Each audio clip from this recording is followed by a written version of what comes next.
Bonsoir Marie-Françoise Bechtel. Bonsoir. Donc, nous vous recevons ce soir pour un entretien critique de la raison européenne. En réalité, on vous avait déjà reçu il y a 2 ans, je crois, à Sciences Po Oui. pour une conférence toujours sur le même thème, plus ou moins, la trahison des élites.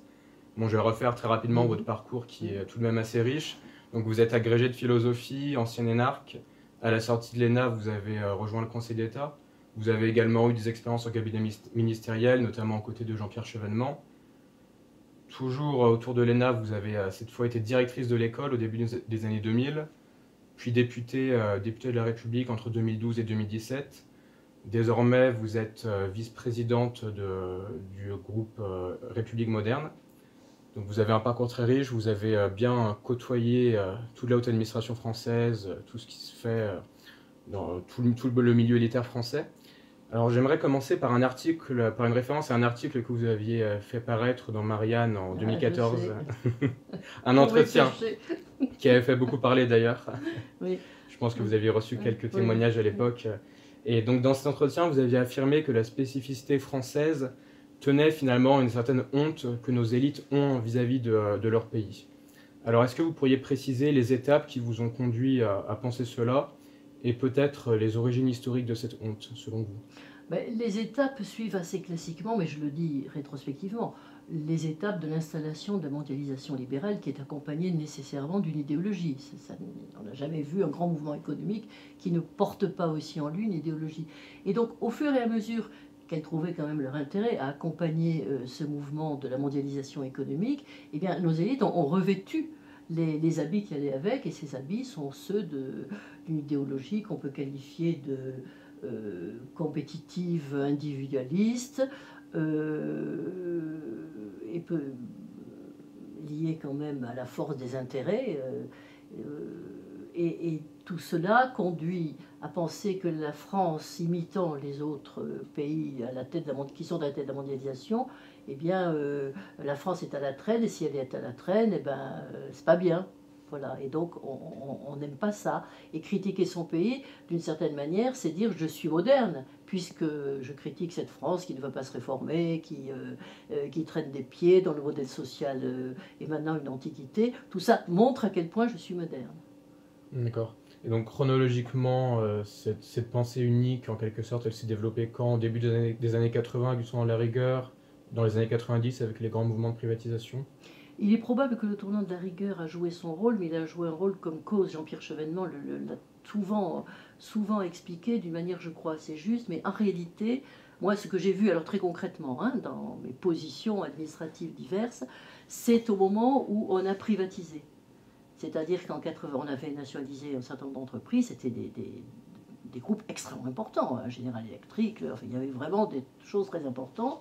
Et quand Balladur est arrivé en 86, je rappelle que c'était une alternance dure. Chirac était dans sa phase thatchérienne. Chirac a toujours eu beaucoup d'incarnations. Là, il était dans une incarnation libérale dure, Madelin, etc. Et donc, Balladur a privatisé, tout en gardant d'ailleurs ce qu'il appelait le noyau dur pour la sécurité peut-être de l'État français. Et à ce moment-là, les gens je l'ai dit 100 fois, les jeunes énarques, et notamment les jeunes membres des grands corps de l'État, arrivaient à un âge où justement, sortis dans les années 80, c'est-à-dire biberonnés au barisme, la religion de relative sécurité budgétaire, tout d'un coup, ils sont partis dans l'entreprise, aspirés par déjà le modèle culturel dont je parlais, mais surtout arrivés dans l'entreprise, ils ont, il faut bien le dire, touché des émoluments, des salaires qui n'ont plus rien à voir avec ce qui se passait 2, 3, et puis le temps passant, 10 ans, 20 ans avant. Voilà. Et une fois que vous avez franchi ce pas, vous trouvez vraiment que le système qui vous permet de vivre aussi noblement est certainement un très bon système.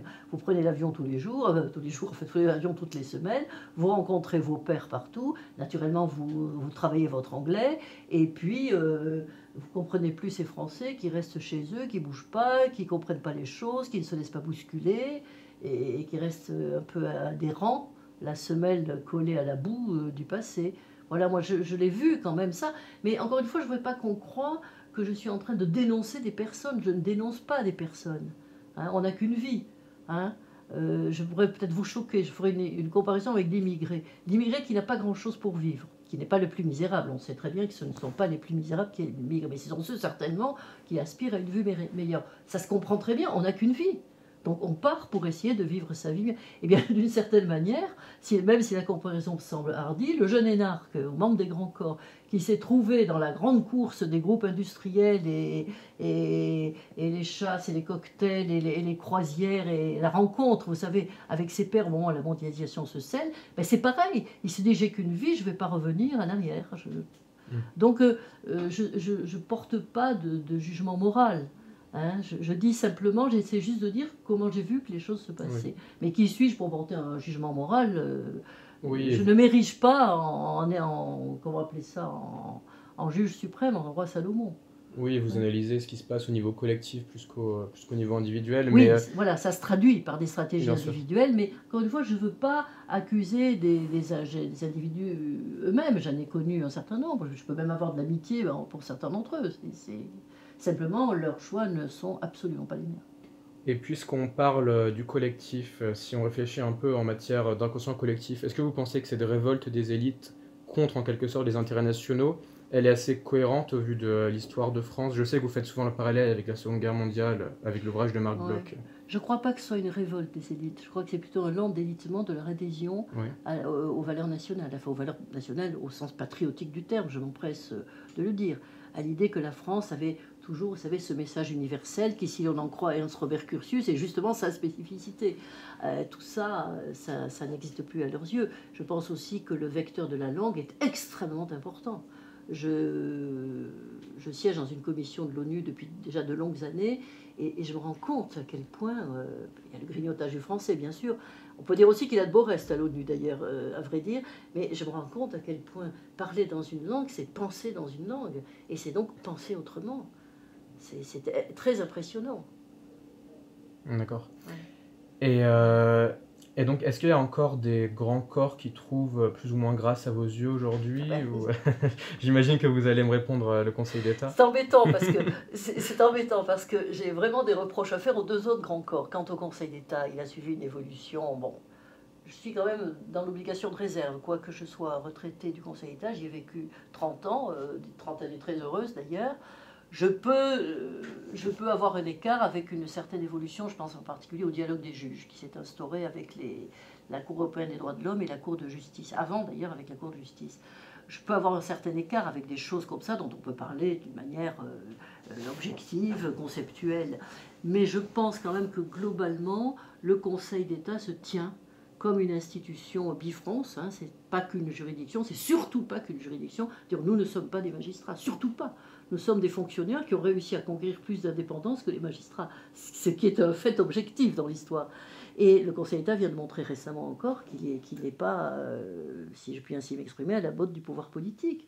Et donc, naturellement... Vous parlez de la circulaire Castaner. La circulaire Castaner et l'affaire d'études d'impact sur les retraites. D'un côté, c'est le Conseil d'État juridiction, de l'autre côté, c'est le Conseil d'État section administrative, conseil au gouvernement, les deux. Donc je crois qu'en gros, ces deux aspects qui sont très originaux, très difficiles à exprimer à l'étranger, c'est quand même quelque chose qui, me semble-t-il, marche bien. Mais naturellement, on peut me dire que je défends le corps auquel j'appartiens et... l'expérience que j'ai faite, c'est que entrer dans un grand corps comme ça vous change. C'est là que c'est pas l'ENA, vraiment. C'est là que vous apprenez ce que vous pouvez apprendre, mais pas seulement en termes intellectuels. Ça dépasse cela.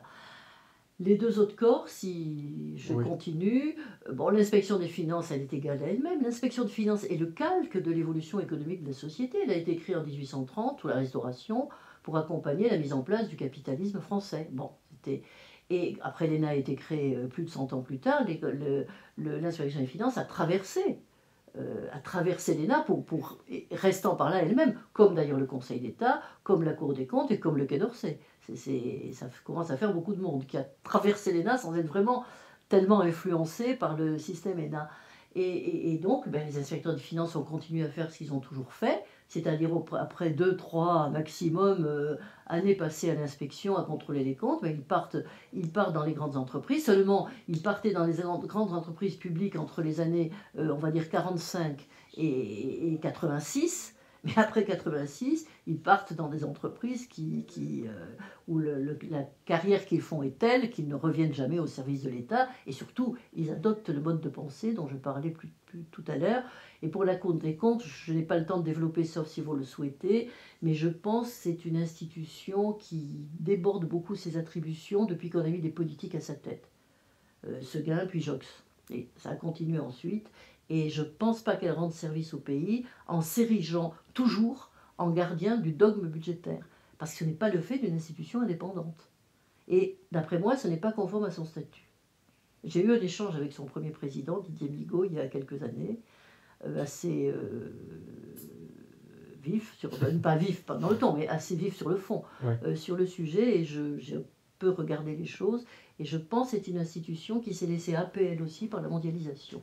Voilà, enfin on peut critiquer tout ce que je dis là, puisque comme par hasard, je sauve le Conseil d'État, je le sauve en étant conscient d'une certaine dérive aussi tout de même. Mais pas aussi grave, je crois, mais ça c'est à cause de la définition de son rôle, tout simplement. D'accord. On n'a pas encore abordé les questions éducatives, et je pense qu'elles sont tout de même assez importantes. Emmanuel Todd, par exemple, a sorti un livre récemment où il pointe du doigt la stratification éducative qui est en train de se jouer en France et son rôle dans l'explosion des fractures et de la colère sociale. Vous avez été directrice de l'ENA, mais si je ne m'abuse, vous considérez que le problème vient surtout de Sciences Po. Oui. Alors c'est quoi? C'est une sorte d'enseignement du conformisme, d'une idéologie gestionnaire? Oui, je l'ai dit, je crois, en termes très nets, dans l'article auquel vous faites allusion, paru dans Marianne en 2014. Oui. Je l'ai dit en termes très nets, je n'ai rien ajouté à ça, si ce n'est que j'ai assisté au tournant des années 2000, puisque je siégeais au conseil d'administration de Sciences Po, j'ai assisté à la stratégie consciente et organisée par laquelle Richard Descoings a décidé de faire l'école du marché. Tout ça, je l'ai dit, je l'ai déjà dit dans plusieurs autres articles aussi, je ne pourrais pas me répéter, mais j'ai assisté à ça. Et à la démolition de ce qu'on appelait la section service public, c'est-à-dire en fait service de l'État, c'est ça que ça voulait dire, qui remontait à la Troisième République. Et donc l'accompagnement par Sciences Po est paradoxal, parce que Sciences Po a voulu accompagner le mouvement de la mondialisation. Descoings a voulu faire la London School of Economics française, non sans succès d'ailleurs, et en même temps, ces années-là, les années 2000, 2002, 2003, le système était à peu près au point en 2003-2004, c'est au moment où il avait fait venir les ZEP sur le devant de la scène, pour se fournir un alibi, bien entendu. Et en réalité, on était très peu d'années avant la crise financière qui a quand même signé le début d'une certaine réflexion sur le fait que la mondialisation, c'était peut-être pas un truc qui allait durer éternellement. Donc c'était à la fois très malin, très futé, beaucoup de pression, et en même temps, sur le temps historique, c'était pas tellement...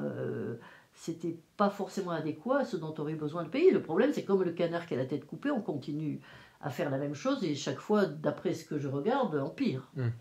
C'est aussi l'ouverture internationale ces années-là. Aujourd'hui, on a 50% d'étudiants internationaux à Sciences Po, et ça a forcément un rôle sur le contenu des cours, sur l'idéologie dominante. Et la langue. Oui, la langue, évidemment, oui. La majorité des cours sont en anglais. Ou dans un français assez gestionnaire, avec pas mal de globish quand même. Oui, vous avez parfaitement raison. Dire la langue du management n'est pas mal. C'est en quelque chose. Bien sûr. Et donc la sécession des élites dont on parle, vous aimez pas ce terme de révolte, mais disons le changement de paradigme dans lequel les élites se situent depuis quelques décennies et se manifeste quand même sur une question qui nous intéresse particulièrement à la critique de la raison européenne, c'est la question de l'Europe. Oui.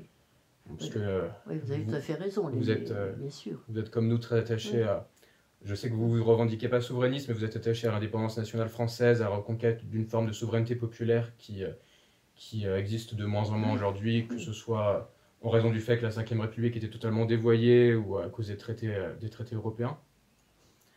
La Ve République complètement dévoyée, qu'est-ce que vous voulez dire? Si vous parlez du quinquennat, je vous suis. Oui, sinon, je parle du quinquennat. Je ne suis pas pour la 6e République. Ah oui, non, je sais bien, non, mais la conception originelle qu'avait De Gaulle des institutions. À partir de quand est-ce que vous considérez que le projet européen a fait fausse route et quels sont finalement les plus grands reproches que vous adressez à l'idéologie européiste? Il y a un moment charnière, c'est Maastricht. J'étais au cabinet du garde des Sceaux. qui était Michel Vauzel, et qui était chargé de la révision constitutionnelle. Et donc, nous intervenions avant Dumas et son cabinet, Roland Dumas étant naturellement ce qu'il y avait de plus européiste à l'époque. Et Michel Vauzel, qui avait commencé au cabinet de Jacques Chaban-Delmas, c'était un gaulliste qui a rejoint François Mitterrand, mais il est toujours resté. C'est pour ça d'ailleurs que des gens comme moi étaient à son cabinet, de même que Charles Barbeau, le directeur de cabinet, qui était un type de très grande qualité, qui avait commencé sous Joseph Fontanet dans le gaullisme. Et donc on avait réfléchi et on s'était rendu compte qu'avec Maastricht, il y avait deux choses. Si on acceptait ce qu'on a écrit dans la Constitution, c'est-à-dire la France consent, l'amendement de Lamassoure, comme on disait à l'époque, à exercer en commun des compétences qu'elle a transférées, on pouvait aller jusqu'au bout de cette idée et venir sur l'idée développée par les juristes allemands de la compétence, c'est-à-dire un État qui transfère des compétences, il reste toujours compétent pour les reprendre. On l'a vu très bien avec le Brexit. D'ailleurs, Theresa May l'a dit d'une manière très nette et personne n'a compris le jour où elle a dit ça. C'est ça qu'elle voulait dire. Elle a dit, même si on ne se met pas d'accord, c'était vers le mois de novembre dernier, il existe une sorte de règle, je pense qu'elle voulait dire un principe, je ne sais pas comment on a traduit ça, qui veut que de toute façon, si notre État veut sortir, il sortira. Voilà. Donc on avait tout ça, on avait bien vu, on l'avait expliqué à l'Élysée, mais l'Élysée aimait bien avoir... Le président Mitterrand était capable de, quand même, d'une forme, je dirais pas d'inquiétude, mais d'interrogation là-dessus quand même. Et même sur l'euro, il était peut-être un peu plus partagé, peut-être, je ne l'ai pas assez connu pour le dire, mais on aurait pu le penser. Donc l'Élysée jouait entre le cabinet de Dumas et le cabinet de Vauzel, donc ça donnait des scènes derrière le rideau rouge de l'Assemblée qui étaient assez intéressantes. Donc pour moi, c'est quand même Maastricht. Alors Jean-Pierre Chevènement vous dirait c'est le tournant de 83, mais moi je vous dis c'est Maastricht. Oui, ou même l'acte unique, parce que l'acte unique finalement ça marque l'abandon de la préférence communautaire, oui, qui était quand même... Personne, l'acte unique, Jean-Pierre Chevènement l'a aussi raconté, au Conseil des ministres, ils ont reçu un paquet de papiers comme ça. Et ça s'appelait l'acte unique. Personne n'a vu ce que pouvait être l'acte unique. C'était... Donc, je crois que c'est Maastricht, c'est aussi le moment où Jacques Chirac a décidé, mais in fine, au dernier moment, de voter, parce qu'il craignait d'être pris au piège par Mitterrand. Ça l'embêtait beaucoup de dire oui à un traité, là je parle du Parlement, hein, donc de la révision constitutionnelle qui précédait Maastricht et qui était nécessaire pour qu'on puisse adhérer à Maastricht. Et on le voyait hésiter, et c'est au dernier moment... contre l'avis de Seguin, bien entendu, qui avait fait un grand discours, qu'il a demandé à ses troupes de voter. Et moi, pour moi, ce point est absolument essentiel. Je ne voudrais pas me répéter parce que je l'ai dit souvent, mais j'ai vu, de mes yeux vus, se sceller une alliance non dite, non écrite, mais historique de fait, entre la droite qui a abandonné le gaullisme à ce moment-là, elle a vraiment abandonné le gaullisme à ce moment-là, c'est-à-dire la souveraineté de la nation, et la gauche du PS, qui a abandonné, on va dire, le socialisme. Et donc, la droite a accepté l'Europe pour avoir le marché. L'Europe, ils n'aimaient pas trop ce truc-là, mais il y avait le marché. Oui. Et n'oubliez pas que Chirac était très thatchérien encore à ce moment-là. Et la gauche socialiste, bien sûr, pas l'autre partie de la gauche, mais enfin, c'était la gauche dominante.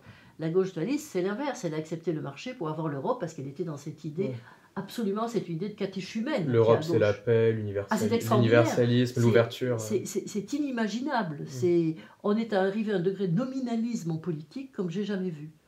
Devant le mot Europe, les ombrelles frémissent. Enfin, c'est extraordinaire. Les vagues s'adoucissent sur le rivage. Ouais, Et c'est comme ça que depuis 30 ans, cette gauche nous dit on va avoir l'Europe qui protège. À chaque campagne parlementaire, on vous dit demain, on va faire l'Europe qui protège. On l'a retrouvé encore sans surprise. Il n'y a pas de thème neuf, il y a toujours cette antienne. Et pour moi, la manière dont le PS s'est jeté dans les bras de l'Europe est absolument, c'est extraordinaire. Oui, c'est l'époque où Philippe Séguin dit que la gauche et la droite se fournissent auprès du même grossiste, l'Europe. Et ça préfigure ce qu'on a appelé plus tard l'UMPS, ou alors le bloc élitaire macroniste. Oui, enfin, on est même sans le baptiser, on voit très bien que l'essentiel des... Enfin, les forces principales dans ce pays, les forces de pouvoir principales dans ce pays, ne veulent pas fondamentalement toucher à la construction européenne. Oui. Et quand même quelque chose de très anti-politique, parce que c'est la soumission organisée du politique à l'économie, quelque chose que Karl Polanyi avait déjà compris, très bien analysé en son temps. Oui. Et Maastricht, c'est aussi l'époque d'un échec pour l'autre camp, qui était le camp de l'indépendance nationale, qui qui a perdu de peu ce référendum. Il a gagné ensuite en 2005, mais il y a eu énormément... Il était trop tard. Parce il qu'entre était les trop deux, il y tard. a eu l'euro. Mm. La catastrophe absolue, c'est l'euro. Ça, c'est parce que il faut bien voir qu'avec l'euro, le Brexit, c'est une chose, mais je ne suis pas d'ailleurs pour le Frexit du tout. Mais On enfin, en je veux parlera dire, après. un État souverain, maintenant qu'il y a l'euro, il lui est très, très difficile de casser l'Europe telle qu'elle est, de casser le moule pour refaire un moule propre et correct. Ouais, Ah, c'est ça, le piège dans lequel on est tombé. Ça, c'est l'euro, c'est Avec ses terrible. conséquences délétères, Oui, la oui. désindustrialisation, la soumission à une vision allemande Tout de à fait. l'économie, le Et mercantilisme. ça a été vu par, je pense à Paul Kruger, qui l'a redit encore récemment, quand même un prix Nobel américain. Enfin, je veux dire, Stiglitz l'a dit aussi à sa manière. Les étrangers, d'ailleurs. Oui, vu de l'extérieur, les étrangers qui avaient une pensée un peu indépendante, et peut-on dire dans ces deux cas de très haut niveau quand même, ont vu ça. C'est vrai. Ouais. Et donc, je sais que vous êtes quand même quelqu'un d'assez optimiste, qui vous voulez constructive. Et vous avez fait paraître récemment une tribune qui a été publiée sur le site de République Moderne sur ce qu'on pourrait opposer finalement à la marche néolibérale de l'Europe. Vous avez parlé de faire valoir la tradition constitutionnelle française. Vous aviez aussi mené une tribune que nous avions signée d'ailleurs à Creux, Oui, sur le caractère public des services publics et leur vocation à assurer la continuité territoriale. Paru dans un excellent hebdomadaire. Excellent hebdomadaire. Ami de notre association également. Oui. Et donc vous avez quand même une vision assez constructive et vous rejetez une sortie unilatérale de la France de l'Union européenne. Alors est-ce que vous pourriez nous préciser un peu davantage votre pensée? Pourquoi est-ce que vous rejetez ce que des gens comme Asselineau appellent le Frexit? Oui, mais Asselineau n'a jamais compris l'article 50 du traité. Je n'y comprends pas. Donc, la compétence de la compétence fait qu'on n'est pas ligoté par l'article 50. D'un point de vue juridique, politiquement, c'est quand même plus délicat. Non, moi je crois que si vous voulez, l'Europe va très mal, l'Europe se construit contre les peuples et ça ne doit pas être accepté. Maintenant, si on ne veut pas mettre les peuples en situation encore plus difficile, on ne peut pas non plus se coucher et faire de toutes petites réformes l'Europe qui protège, alors qu'on n'arrive même pas à mettre fin à la concurrence des pays à bas coût, au salaire à bas coût. Bon, tout ça n'est pas très sérieux. Donc, vous avez naturellement, vous pouvez ordonner les solutions de la plus radicale à la moins radicale. La plus radicale, c'est naturellement le Frexit, mais moi, je ne sens pas ça du tout. Parce que d'abord, le monde entier, nous ne sommes pas des seuls là au milieu de notre petite... Ce serait une désertion pour vous? Non, pas du tout. C'est pas du tout une question morale, c'est une question pratique et même politique, surtout politique. Le monde entier, pour le monde entier, l'Europe, c'est quelque chose qui existe, largement confondu avec l'Union européenne.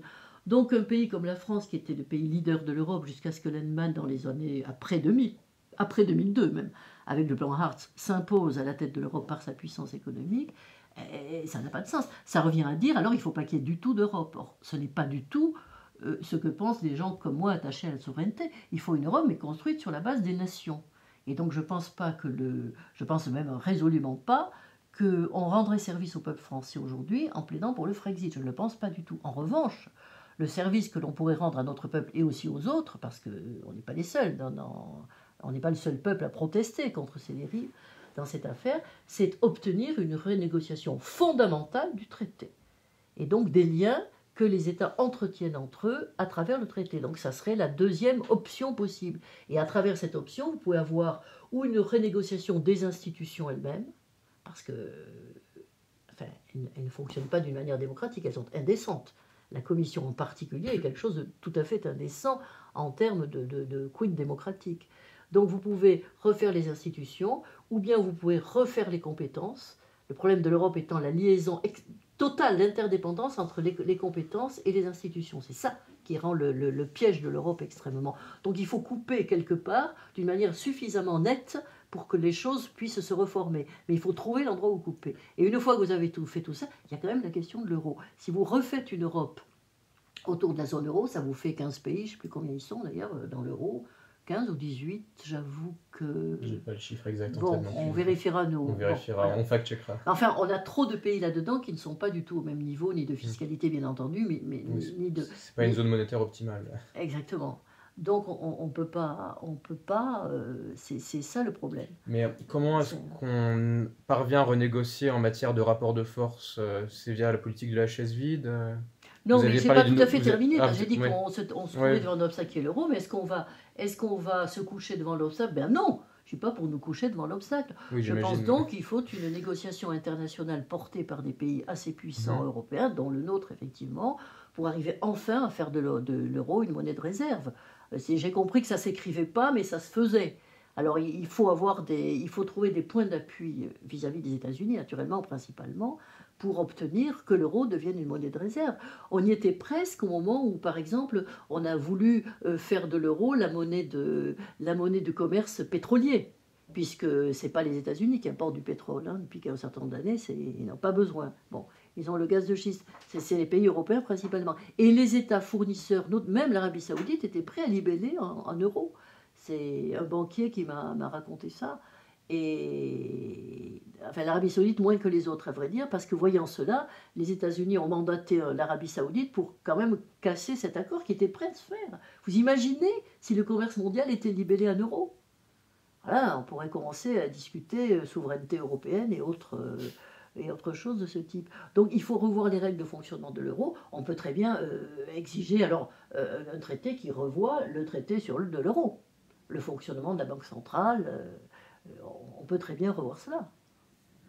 Permettre, par exemple, que l'euro soit assoupli, revienne un peu vers la monnaie commune tout de même, avec tout de même un petit jeu de yo-yo qui permettra à la compétitivité prix française de retrouver les marges de manœuvre qu'elle avait, et l'italienne également, puisque l'Italie est dans le même on devrait peut-être, me semble-t-il, au plan international, arriver à une négociation où on dira, attention, l'euro, on va sortir toutes les incitations qu'on peut sortir pour essayer d'en faire une monnaie de réserve. Après tout, on n'a pas essayé non plus, vraiment. Et à l'inverse, et en même temps, nous désirons que l'euro soit plus élastique.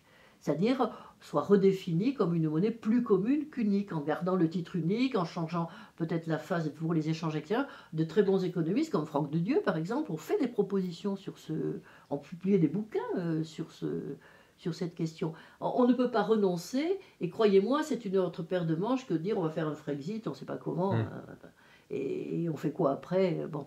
Je crois que c'est une négociation très rude, très difficile, très fondamentale, mais je crois qu'elle rendrait davantage service. Mais ça implique une volonté politique dont les élites actuelles sont en quelque sorte dépourvues. Enfin, c'est un peu l'impression. Alors je sors dépourvu, c'est sûr. C'est un peu l'impression qu'on a.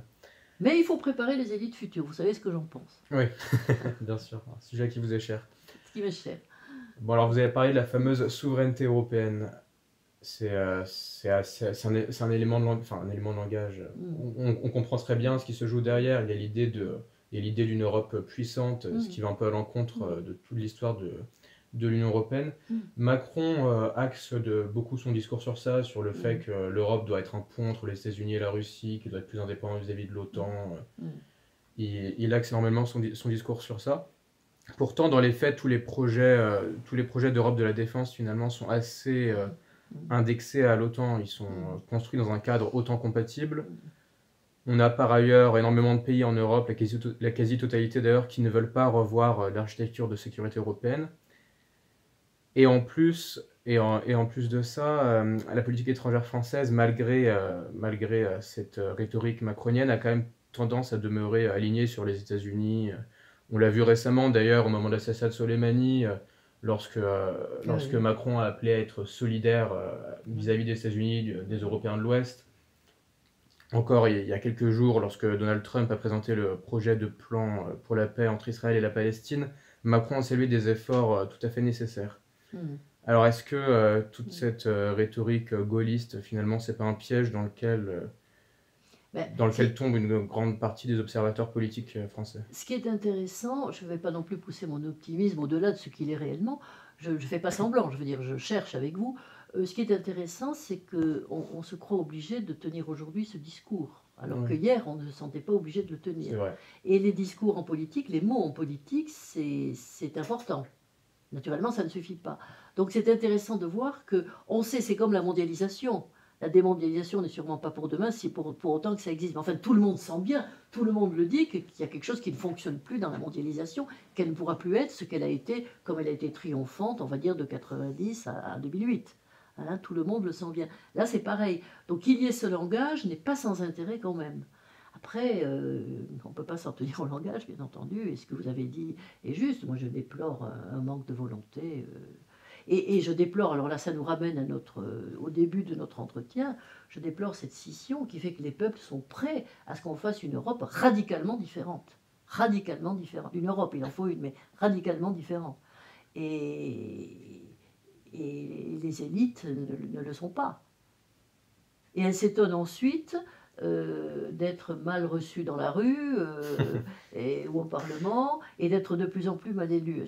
C'est-à-dire, on arrive à un moment où les choses deviennent incompréhensibles. D'une part, on sait très bien ce que veulent les peuples. Ils veulent plus de souveraineté pour leur pays, ils veulent pouvoir peser sur les décisions que sont prises par leur pays. Ça ne veut pas du tout dire qu'ils ne veulent pas coopérer avec d'autres pays. C'est parfait de faire des Airbus, des Ariane, de grands projets numériques, de la recherche médicale. Les gens seraient d'accord, bien entendu. Mais s'il faut pour ça passer par le refus absolu des aides publiques, absolu, la démolition organisée par la Commission des services publics et la concurrence libre et non faussée, là, les gens n'en veulent pas, clairement. Mais ça nous ramène à l'idéologie constitutive de nos élites, pour qui c'est... Et comme vous le disiez très bien, c'est pour ça qu'elles sont tellement européistes. Oui, tant que nos élites refuseront de prendre en charge cette demande de protection, de souveraineté, ces aspirations populaires, Oui. ben on aura des révoltes dans la rue. Ça peut, on aura des révoltes qui sont ça pas peut une se régler révolution. que par une nouvelle Oui. élite Oui. qui accepte de défendre, finalement, de représenter, puisque c'est ça qui est au Mais fondement de Gramsci tout. ne disait pas autre chose. C'est pas une problématique nouvelle. Si on ne fait pas une révolution collective, à prix lourd souvent, et on n'est pas du tout les gilets jaunes, les gens ne sont pas dans cette mentalité du tout, alors il faut que ce soit des élites nouvelles qui prennent le relais et qui se rapprochent du peuple. Bien sûr. Et ce qui est un peu dangereux, c'est que certaines personnes qui aujourd'hui font des analyses assez similaires aux nôtres défendent une conception totalement horizontale des institutions. Vous en avez parlé tout à l'heure à travers l'idée de 6ème République. Oui. Vous êtes plutôt jacobine, vous Oui, considérez enfin, à juste titre d'ailleurs que la France s'est faite par l'État. Oui, enfin moi, jacobine si on veut, la France n'est pas un pays aussi centralisé qu'on Oui, dit, oui, pas du tout. C'est un sujet sur lequel... Historiquement. Oui. Et les Girondins ne sont pas du tout les décentralisateurs féroces qu'on dit, soit dit en passant, les historiens le savent bien. Donc on est dans des sujets très biaisés. Bon, moi je crois que... J'ai oublié le début de votre question. C'était pour vous faire venir sur la question de la 6ème République qui était au cœur du programme de la France Insoumise. Tout à fait. Moi je suis étonnée de voir des gens comme Montebourg aussi a fait une 6ème République. Ce sont des gens qui commencent par définir des flopées de droits nouveaux, alors on a des droits partout, tirage au sort citoyen, etc. et qui ne font rien sur le grignotage du droit national par le droit européen, qui est quand même un sujet absolument essentiel. Je trouve ça tout à fait extraordinaire, je ne comprends pas. Je suis persuadée pour ma part, j'ai regardé attentivement bien sûr les crises qui se déroulent dans notre pays et dans d'autres. Je pense que si on avait une représentation nationale respectable parce qu'elle serait portée par de grandes voix qui tiendraient un discours fort sur le projet qu'on peut proposer aux Français, sur l'avenir de la France en tant que France, on n'aurait pas le mépris qu'on a de la représentation nationale. Mais il est certain que là aussi, on a un problème institutionnel grave, ça s'appelle le quinquennat. Le quinquennat, c'est la mort de la démocratie. Oui, que Chirac avait présenté comme une petite évolution, alors que finalement, ça a totalement oui, c'est Jospin changé. qui l'avait obligé. Il n'est pas en situation de le refuser. Jospin pensait que ça lui servirait. On a vu le résultat. Mais au-delà de ses petites ambitions personnelles, on voit très bien le résultat à long terme. Le résultat est terrible. Ça a tué la démocratie dans notre pays. Ça, c'est vraiment... Oui, ça a accéléré le temps politique aussi. Oui, l'inversion, enfin le quinquennat avec inversion des élections. Ça veut dire qu'il n'y a plus aucune tête qui dépasse. Il n'y a plus qu'un chef et c'est terminé. Oui, l'Assemblée nationale devient une chambre sans parler qu'il n'y a pas non d'enregistrement. plus le Premier ministre, il n'y a donc plus de long terme et de court terme. Et il n'y a plus de débat. La cohabitation, les Français aimaient bien ça en réalité. Vous en viendrez presque à défendre peut-être les démocraties libérales, la Russie, la Chine, qui n'ont pas ces problèmes de temps politique très court. Vous ne pouvez pas comparer la Russie et la Chine. Oui. La Russie est une démocratie limitée, très limitée même, et la Chine n'est pas du tout une démocratie. On Bien peut sûr. déjà pas les... Non, mais je pense à un propos qui avait beaucoup frappé... Non, mais la question du temps long, sur la question du temps long, je pensais. Un propos de Thierry de Montbrial dans Ramsès, vous savez, la publication Ramsès, dans l'introduction, il disait, mais finalement, les démocraties libérales marchent pas mal, et on constate, il a ajouté la Turquie, qu'elles ont l'adhésion de leur peuple, parce qu'elles développent une certaine forme de puissance. Capacité économique et de puissance. Et je m'étais fait la réflexion, il ne serait peut-être pas allé jusque-là, j'en sais rien, mais que si au moins l'Europe Et on revient aussi à notre débat tout à l'heure, si au moins l'Europe était vraiment une puissance, c'est-à-dire si elle rapportait vraiment à ces peuples à la fois de la fierté et puis une forme de prospérité, il faut bien le dire, alors peut-être que la question, et ça me fait un peu mal de dire ça, mais enfin la question de la nature non démocratique des nations européennes deviendrait peut-être seconde. Je vais jusque-là contre moi-même, parce que la première chose qui me révulse dans l'Europe, c'est la nature non démocratique des nations. Mais il ne faut pas être figé. Et puis les choses ont beaucoup évolué. Depuis Maastricht, dont je vous parlais, l'Europe est beaucoup plus verrouillée qu'elle ne l'était. Dans un monde beaucoup plus instable et beaucoup plus dangereux, et puis avec la question écologique pressante qui se pose aujourd'hui, et sur laquelle on voit très bien, c'est ce qu'a dit Margrethe Verstad, elle a dit, mais on va revoir encore les aides publiques, de manière à les resserrer encore vis-à-vis de l'effet carbone. Et ce qui veut dire qu'on va prendre les choses à l'envers, on va partir, on va dire l'Europe va donner un modèle écologique au monde, ce qui serait quand même une bonne idée, il faut bien le dire, elle a les capacités de le faire, mais on va le faire en restreignant encore les aides publiques. Alors, c'est tout ça, je crois que vous voyez sur la question écologique, il y a eu la taxe carbone et tout ça, mais si l'Europe était capable de définir un grand modèle écologique dans le monde, et un modèle qui naturellement, à mes yeux, ne renverrait pas dans les fossés de l'histoire le nucléaire, au contraire, commençant par la décarbonation, donc par le nucléaire. Si l'Europe était capable d'offrir ce grand modèle, moi je suis sûr que le peuple populaire, le peuple tout entier suivrait, parce que derrière il y aurait des investissements, il y aurait des actions, il y aurait donc des emplois, et on serait mobilisé pour quelque chose. Je crois que... Oui.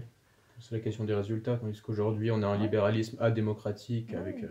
le chômage de masse, la baisse du niveau de vie. Alors, le chômage de masse, il paraît que les chiffres ça baisse. Et on recrée des emplois industriels. On recrée des emplois industriels un tout petit peu, mais on part de très très bas. Oui, c'est ça. Et on continue. Quand ça touche le fond, au bout d'un moment, ça remonte. Tout à l'heure, puisqu'on parlait des élites, on continue à voir triompher dans les débats télévisés, je voyais ça encore sur une chaîne culturelle l'autre jour, des gens qui depuis 20 ans nous disent des sottises.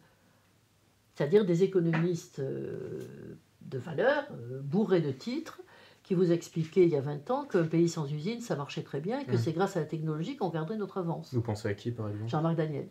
On le voit partout. Et quand je pense à ce qu'il disait, je l'ai entendu dans des colloques dire des sottises pareilles. La France, grâce à la technologie, va garder son avance sur la Chine.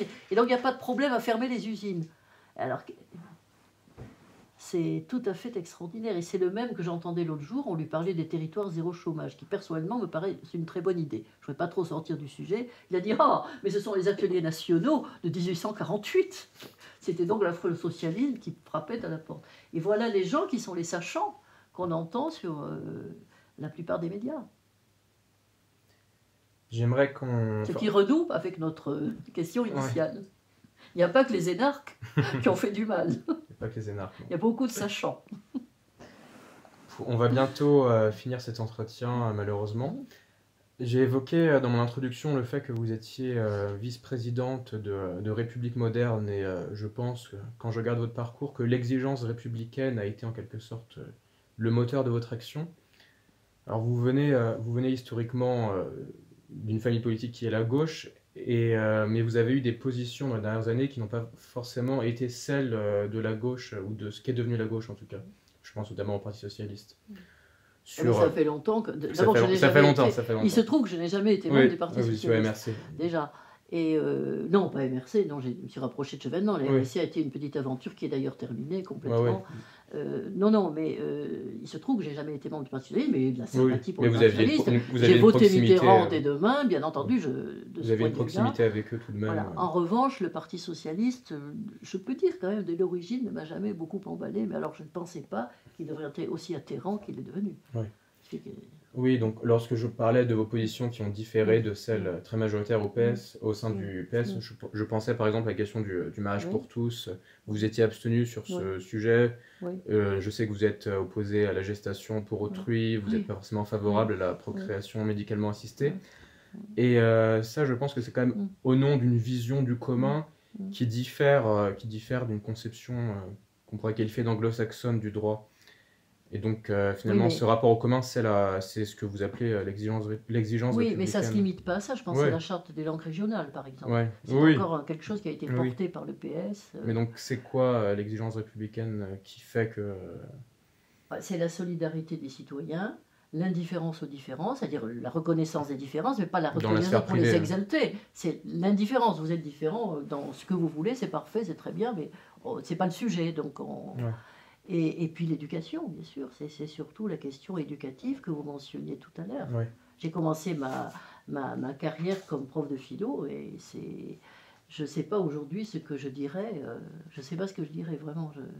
Oui, parce que si je vous pose la question, c'est parce que les mots ont un sens et le mot république était tellement dévoyé depuis Complètement, quelques décennies que ça fait partie en quelque sorte de ces mots valises qu'on emploie Oui, oui. sans vraiment s'interroger sur leur sens. Ben, un jour, le originel. dirigeant d'un parti politique me disait la République, mais ça dépend quel sens on lui donne.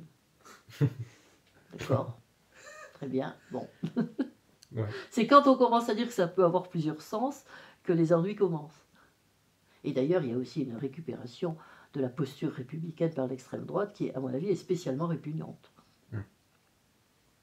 Oui, bien sûr. Tout spécialement. Enfin, c'est pas que ce que pense le Parti socialiste, c'est à mon avis une très grande stupidité principalement. Mais c'est peut-être plus stupide que criminel, mais ça revient au même.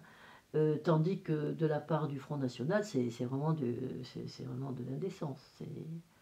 Et puis il y a tout le reste, il y a les Républicains, un parti qui a osé s'appeler les Républicains, ce qui était quand même... je pense pas que la justice aurait dû laisser passer ça. Mais, À l'américaine, un fait. peu.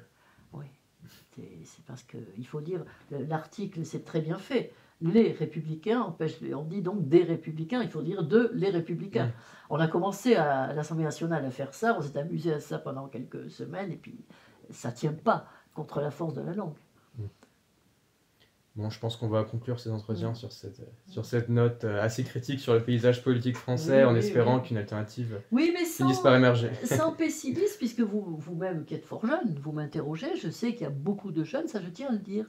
Et je dirais qui sont prêts à renouer avec la République, ou peut-être qu'ils ne l'ont jamais d'ailleurs abandonnée. Et ça me paraît plus frappant chez les générations actuelles que chez, disons, les cadras. Ça me frappe beaucoup. Voilà. Et ça, c'est un motif d'espoir. Mais il faut travailler, creuser, relire les très grands auteurs. Parce c'est formidable, vous lisez un peu de Jaurès, c'est quand même extraordinaire. Vous pouvez lire du Clémenceau aussi, il y a des choses là-dedans qui sont... Bien sûr. Ouais. Fréquenter la pensée des grands hommes, se structurer, faire des clubs. Exactement. C'est comme ça que les socialistes ont pris le pouvoir, d'ailleurs, vous le dites tout le temps. Absolument. Et pas que d'ailleurs dans l'histoire. On peut remonter aussi à la Révolution française. Les clubs, c'était quelque chose qui existait dans le paysage politique, dans le paysage social, puis politique du pays. On pourrait imaginer de refaire par exemple des grands concours, comme à l'époque de Rousseau, vous savez, de l'origine de l'inégalité. Des académies, des universités qui lanceraient de grands concours ouverts, comme ça serait... Oui. On pourrait. J'ai peur que le résultat soit pas forcément à la hauteur de Rousseau, mais... On verrait peut-être émerger des gens qui ne seraient justement pas l'élite perpétuellement autoproclamée. Peut-être, oui. Bon, on va finir sur cette note d'espoir. Alors, merci Marie-Françoise Bechtel. Je vous en prie.